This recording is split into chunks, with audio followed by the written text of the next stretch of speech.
وہ بیان کرتے ہیں،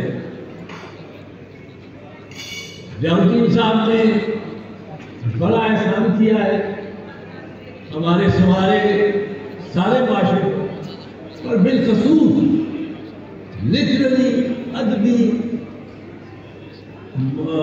شعبے میں ایک بہت ہی اہم تصنیف پیش کی، اور اس میں بے ساختہ طور شائستہ انداز جس طرح سہیل ولیعت صاحب نے اپنا سارا قصہ بتایا. آپ ورنہ تو اگر کوئی ناواقف ہو تو وہ دیکھتا ہے سوچتا ہے سہیل ولیعت کی تو کتاب دینے لگا ہوں. سہیل ولیعت میں بھی ولیعت ہوں، سہیل یہاں میں اور بہت سارے ولیعت ہوں. سہیل ولیعت وہ تو سمجھتا ہے اس نے کوئی گنڈاسا رکھا ہوگا اپنے زندے میں مولا جٹ کی طرح، اور مولا نے مولا نہ مارے تو مولا نہیں مرتا. بٹ یہ بہت ہی شائستہ شائستہ تحریر، شائستہ کردار، اور وہ اس کتاب میں پوری طرح سے ریفلیکٹ ہوتی ہے. اور تمام سچی باتیں اپنی کوئی بنانے کی شروع. ہمارے یہاں ایک یہ ہوتا ہے نا کہ میں کہوں کہ میرا جو پردادا تھا وہ کمشنر لاہور ڈویژن کا تھا، یا وہ ڈی آئی جی اور آئی جی تھا. اب یہ ان کا علمی خاندان خالصتاً علمی.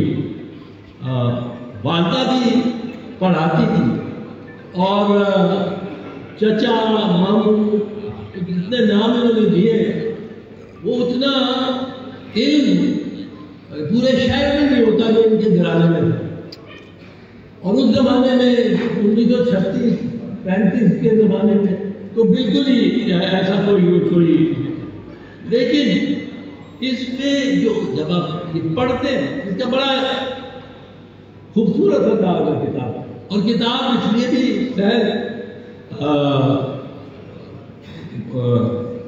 پڑھنے کے لیے سہل ہے کہ اس میں وہ سوال جواب ہے، اور سوال بھی آپ نے لگا وہ ایک فہرست بنائی گئی، اور وہ ایک اشاریہ ہے جو کہ اس کے ساتھ تو آپ کو جو کہیں دے دیں گے.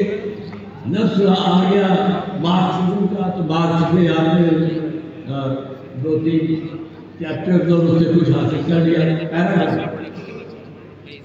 جس طرح یہ سہیل نے زندگی گزاری اس کی عکاسی یہ کرتا ہے. پر ایک چیز میں سمجھتا ہوں جو اس میں نظر آتی ہے اس کے تسلسل میں، کہ بچپن کی اور ان کی نوجوانی کی جو زندگی تھی وہ کس قدر پرسکون تھی، اور کشمکش اور امتحان لوگ بعد میں آئے جو زندگی کے آئے. 1986 سے سہیل 1500 کا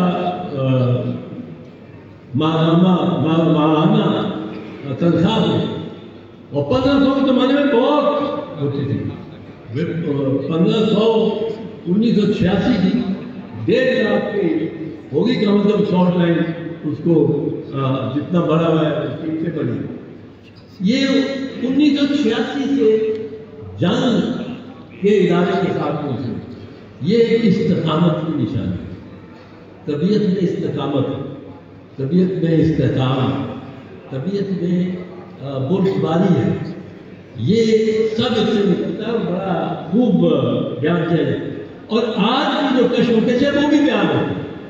اور مجھے یہاں جو اس کو میں اس بات کو ختم کرتے ہوئے صرف یہ کروں گا کہ جانب کا شعر ماضی جو ہمارا 50 کے عشرے میں تھا،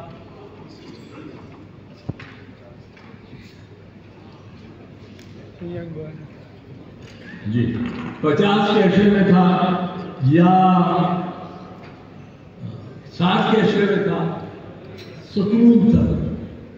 تو جالب یہ کہتا ہے یہ وجہ ماضی کو آج سے وہ ایک فرق بتاتا ہے. کیا چھوٹا سا شہر اور کیا کچھ اس میں کیا ہے. یہ وجہ ریس پاک پیادہ تھی. ہم پیدل تھے, موٹر سائیکل میں نہیں, گاڑی میں نہیں.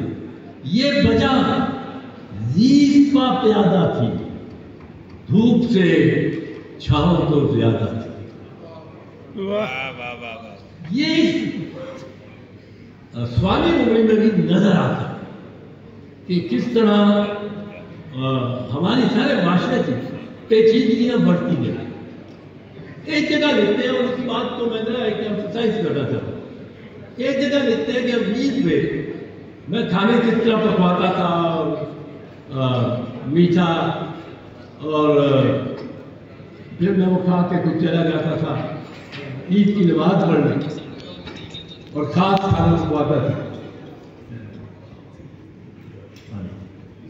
اب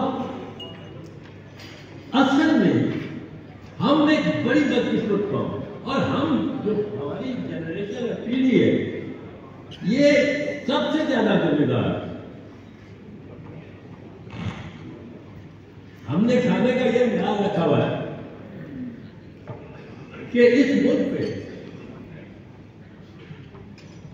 130 ارب روپے کا قرض فارن, جو بیرونی ڈیٹ ہے وہ 130 ارب کی ہے, اور جو اندرونی اپنے بینکوں وغیرہ سے لیے ہوئی قرضہ ہے آپ پر وہ 80 کھرب روپے ہے. 80 کھرب روپے. اب مجھے بتائیں, یہ ہم نے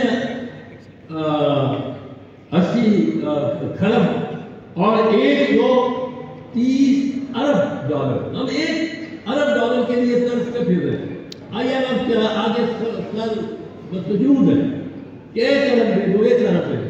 سعودیوں نے کہا دیا 3 ارب روپیہ آپ اپنے پاس رکھو, ہمارا اس کو خرچ نہیں کر سکتے, پر وہ ہمارے بیلنس میں آ جائے گا, بڑھ جائے گی ہمارا کریڈٹ ریٹنگ. ہم اس سے بڑے مشہور ہوئے ہیں ان کے. اب 130 ارب ڈالر اور 80 کھرب روپے, اس کی کوئی نشانی آپ اپنی دھرتی پہ, اپنی سرزمین پہ دیکھتے ہیں کہیں لگے ہوئے. اس کی تو 20 انٹرنیشنل یونیورسٹیز کھڑی ہونی چاہیے. اس کے تو 40 شوکت خانم جیسے ہسپتال کھڑے ہونے چاہیے. اس کے تو ریلوے لائن کراچی سے لے کے لاہور تک بلٹ ٹرین چل رہی ہونی تھی, چاہیے تھی, پشاور تک. اس کے تو ہوٹل ہونے چاہیے تھے, اور 40 منزلہ ہوٹل ہونے چاہیے. اس یہاں کی کوالالمپور بنا ہونا چاہیے. ہمیں ایک لندن سے, ہمیں ایک بینکاک بنا ہونا چاہیے, دلی کا مقابلہ کر رہا ہونا چاہیے تھا. کدھر گیا وہ؟ کن اکاؤنٹ میں چلا گیا؟ یہ کہیں تو گیا, اپنی سرزمین کے دھرتی پہ تو نظر نہیں آتا. اس کی کوئی نشانی نظر نہیں آتی.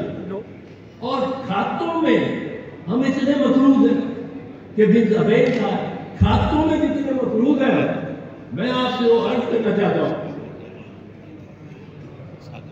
کہ یہ مقروض قوم, ہماری نسل, میری نسل, شامی صاحب کی نسل, مہر برائش کی نسل, آپ کی نسل, ہم ایک نسل اگلی 4 پیڑھیوں نے جو کمانا ہے وہ کھا چکے ہیں.